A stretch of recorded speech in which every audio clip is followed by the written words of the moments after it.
Bismillahirrahmanirrahim.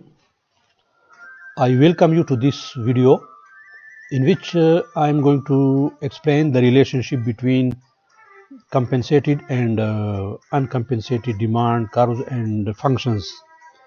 Specifically, I would be interested in classifying change in the quantity demanded based on whether a good is normal, inferior, Giffen, or superior. For this purpose, first of all, I would like to explain income consumption curve or income offer curve, which is also known as income expansion path. So let me start with this figure. In this figure, along the horizontal axis, I am going to measure quantity consumed of x1, and along the vertical axis, I am going to measure various quantities of good 2, that is x2. And in this figure, I have three budget lines: B, B prime, C, C prime, and D, D prime.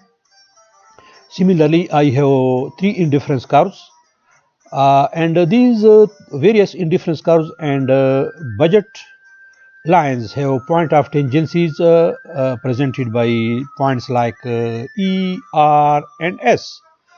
So if we join or combine these point of tangencies with the help of a straight line, that gives us income expansion path or income offer curve or income consumption curve.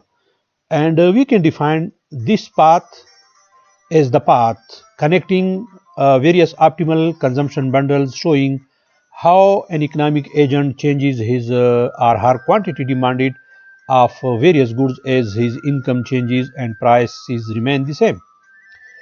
So if we connect all the optimal points in the above figure, and these points are like E, R, and S, we can determine the income expansion path for this economic agent. So the blue line in this figure shows income expansion path or income offer curve or income consumption curve. This path shows how an economic agent changes his quantity demanded of specified goods X and X2 in this case as his income changes. So remember, here only the nominal income or budget of the consumer changes, but the prices of goods remain the same. There is no change in the relative price ratio. So we may note that along the income expansion path, the marginal rate of substitution of good 1 for good 2 is equal to the slope of the budget line, and that slope is equal to -1, and the path traces locus of tangencies between the sequence of budget lines and the indifference curve that I have already explained and discussed.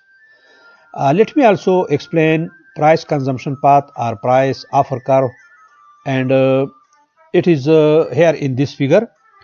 Earlier we saw how consumption varied when income changed but relative prices remained constant in the previous figure. Now we should examine how consumption will vary when one price changes but all other prices and the consumer's budget or income remain the same. So this is an interesting analysis, and such an analysis or a relationship is represented by the price consumption path.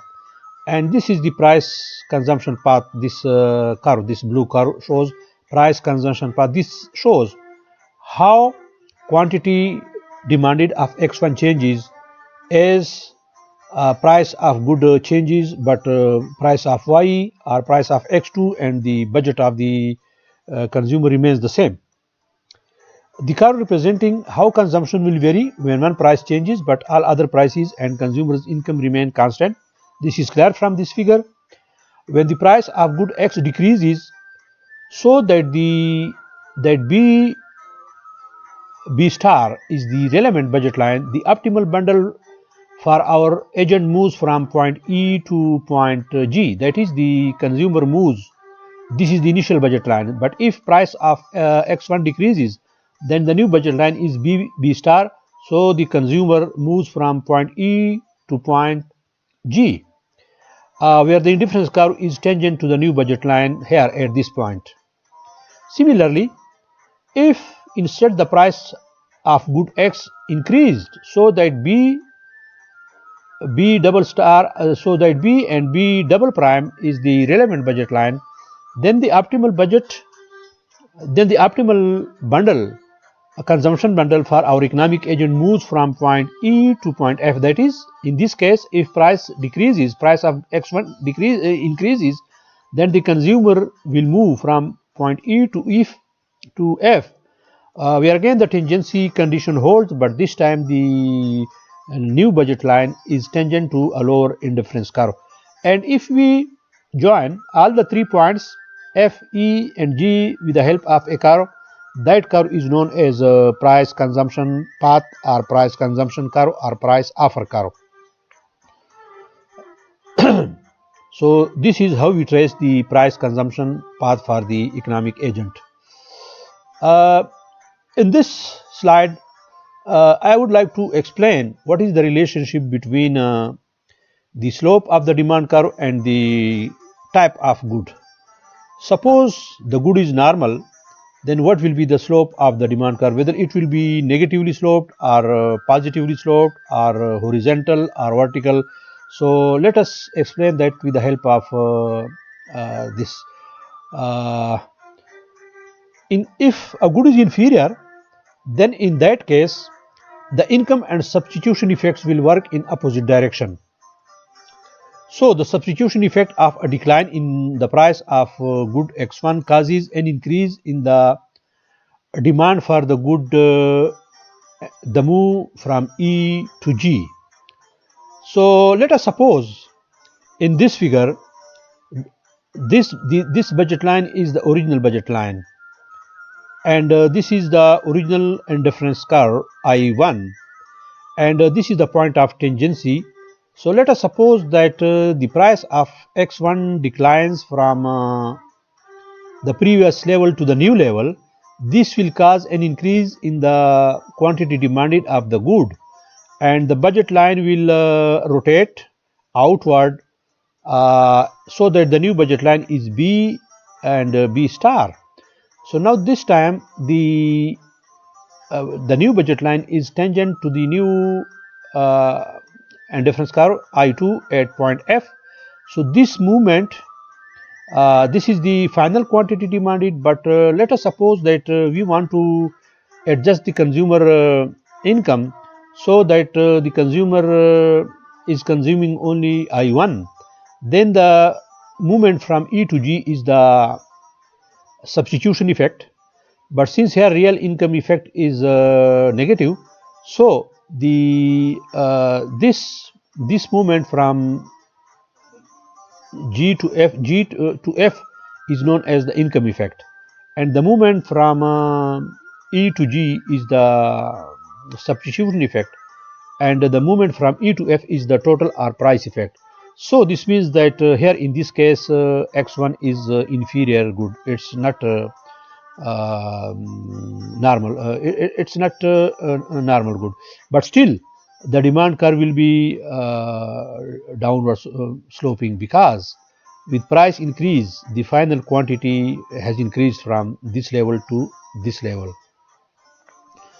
Since good X1 is an inferior good, as I mentioned, this is partly offset by the income effect, a decrease in the demand for the good from G to F. So this decrease in the quantity demanded of X from G to F, or from this point to this point, is because of the income effect, but on the whole quantity demanded has increased from the original position. So that is, this kind of good is called inferior good. But we must remember that even in case of inferior good, the demand curve is still negatively sloped.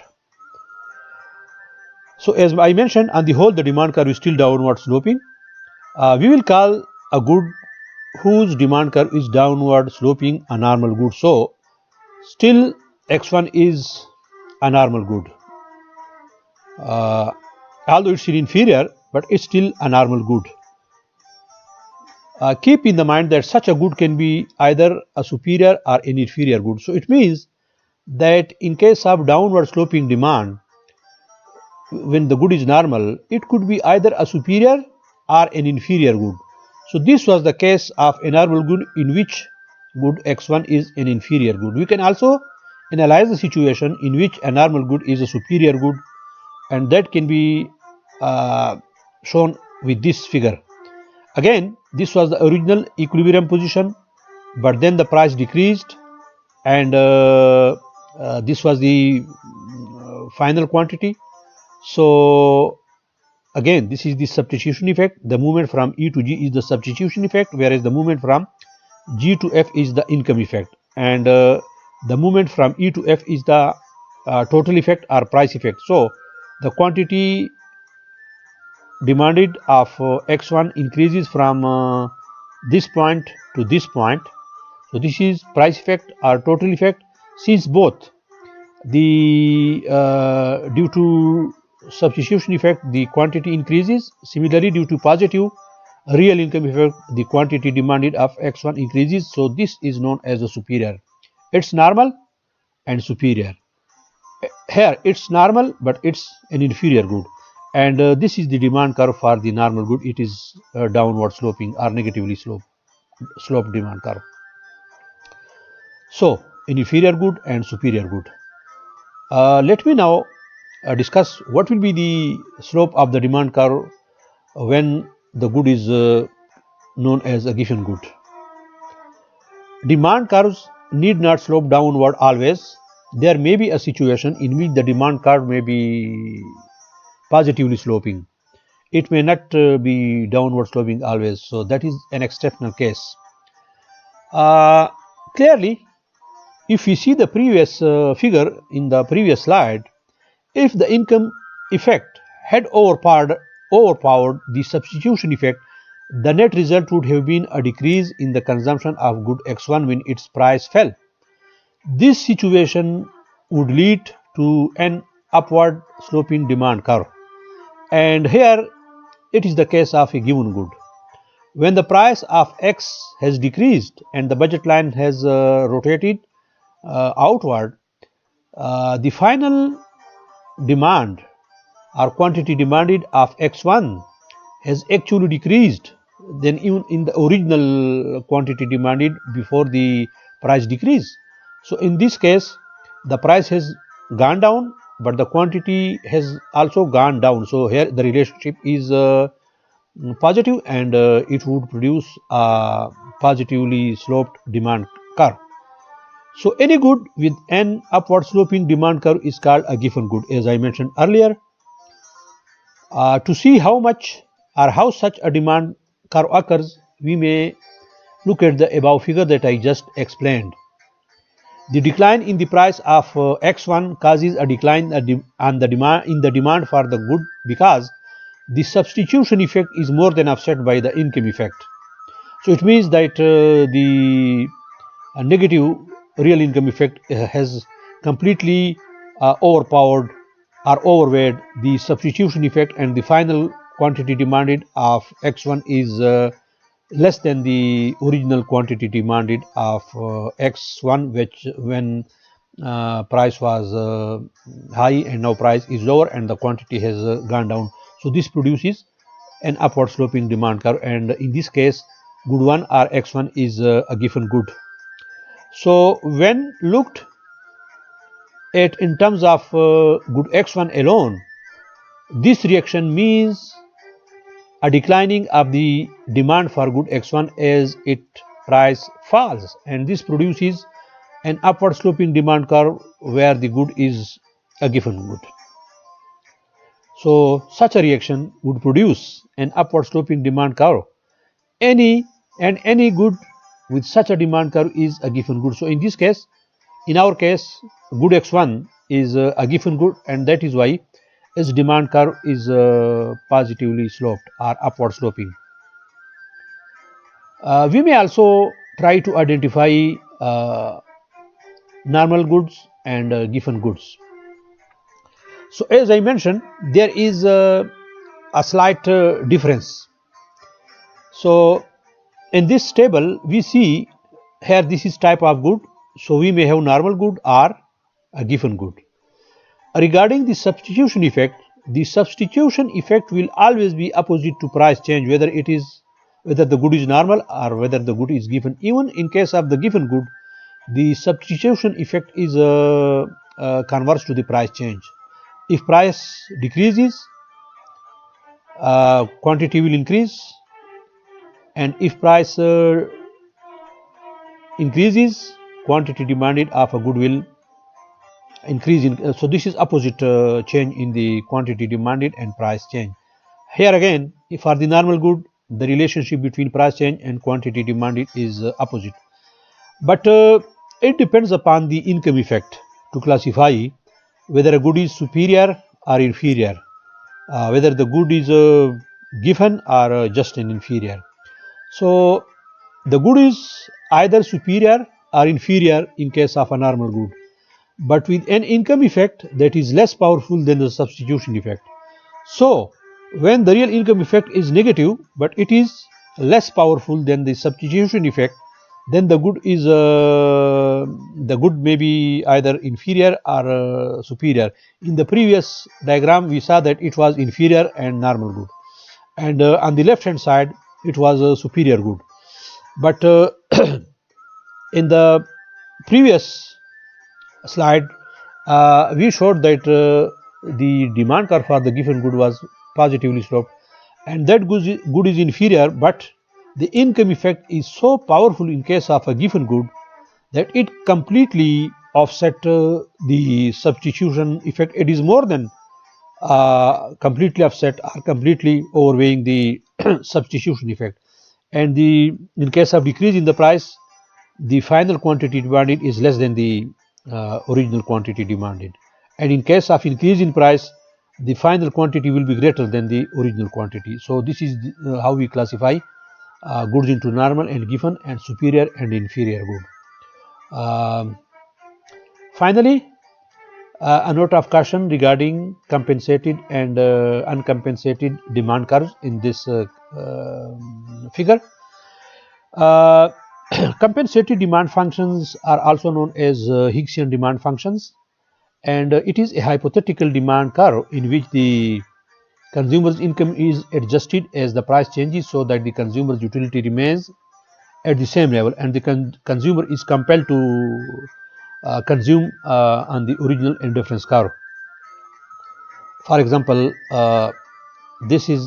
if the consumer is compelled to consume bundle of x1 and x2 along this indifference curve, when price of good one increases, then the movement from E to D and F due to decrease in the price of x1, the quantity increases from E prime to D prime and F prime, and this relationship between quantity and decrease in the price of x1 is known as if we derive a demand function from this, we get the Higgsian demand function or the compensated demand function. On the other hand, we have uncompensated or Marshallian or Walrasian demand function. Remember, Marshallian demand function or Marshallian demand curve is also known as Walrasian demand curve. So a demand function that represents the relationship between the price of a good and the quantity demanded, which includes both the substitution and income effects of a price changes, is known as a Marshallian or a Walrasian demand function. So if we don't compel the consumer or we don't adjust his income so that he remains at this indifference curve, then due to decrease in the price of x, there will be a movement from E to A or from E prime to A prime, and further if there is decline in the price of good one, then there will be a movement from E to C or from A prime to C prime. And if we translate this change in quantity demanded due to decline in price, what we get will be called as Marshallian demand curve or Walrasian or uncompensated demand function. So here we can see the relationship between the compensated demand curve and uncompensated demand curve. So this is a uncompensated demand curve and this one is a compensated demand curve. Let me explain this. The compensated demand curve indicates the demand for the good x1 at each price, say PBC, price PBC, which is this. after the consumer has been compensated for the income effect of the change in price from PBB to price PBC. So if price decreases from this to this price, then the compensated demand will produce a point, and this will be the final quantity demanded. And at this price, if the demand is uncompensated, this will be the quantity demanded. Similarly, if the price further falls, the compensated demand curve will be this much, and the Marshallian or the uncompensated demand curve will be this much. So it is possible to tell whether a good is superior or inferior simply by observing the relationship between its compensated and uncompensated demand curves. If you look at this figure, good X1 must be a superior good because starting at point E, as its price decreases, the uncompensated demand for the good is greater than, that is, the uncompensated demand curve. The uncompensated demand for the good is greater than the compensated demand, which is below this. Similarly, above the E point, the opposite is true. The uncompensated demand curve is above the compensated demand curve above point E. This situation implies that X1 is a superior good because the economic agent's income rises while the price falls. Note that the economic agent purchases more of a good X1 when his income rises and the amount purchased is beyond the increase in the compensated demand with the income effect removed. So therefore, the good must be superior.